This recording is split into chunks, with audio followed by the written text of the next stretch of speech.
Now, on Sunday, Russia unleashed its largest area attack on Ukraine, including the capital Kyiv, since the war began. According to Ukrainian officials, at least 12 people who were killed, including 2 children, while dozens of others have been reported injured.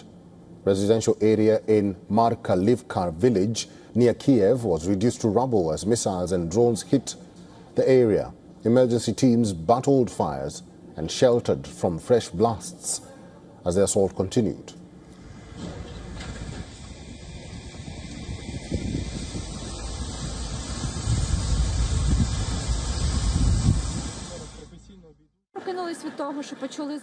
We woke up from the sound of an explosion.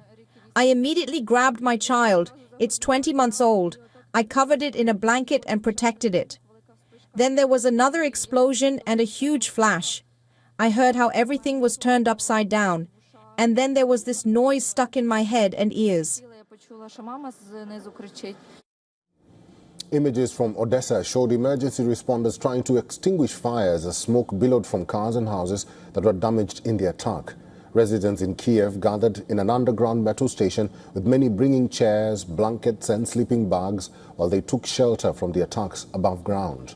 Despite the assault, Russia and Ukraine have completed a 3-day prisoner exchange program on Sunday, with each side swapping 303 more detainees. Images from the Ukrainian coordination headquarters for the treatment of prisoners of war shows 303 Ukrainian soldiers freed by Russia returning to Ukraine.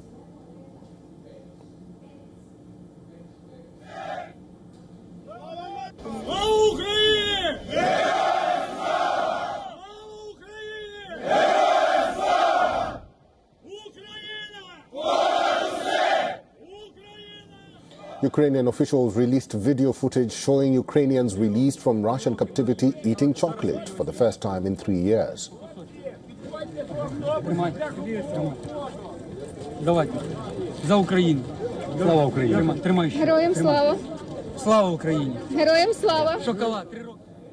On Saturday, both sides exchanged 307 prisoners each following talks in Istanbul.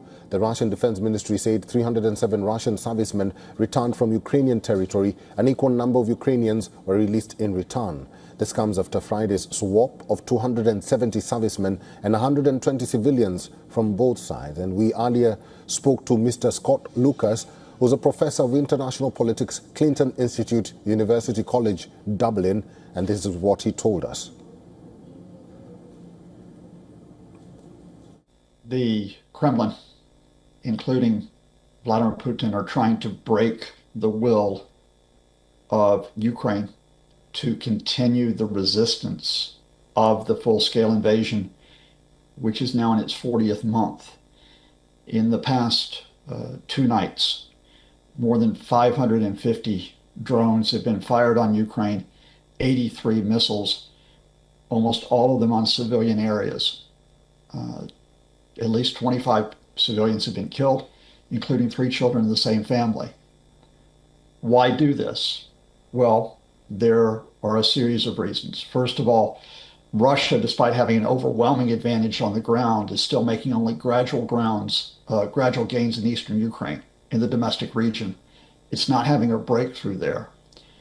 But secondly, and more importantly, the Kremlin is under great pressure to negotiate to end its invasion. For all the latest news, download the WION app and subscribe to our YouTube channel.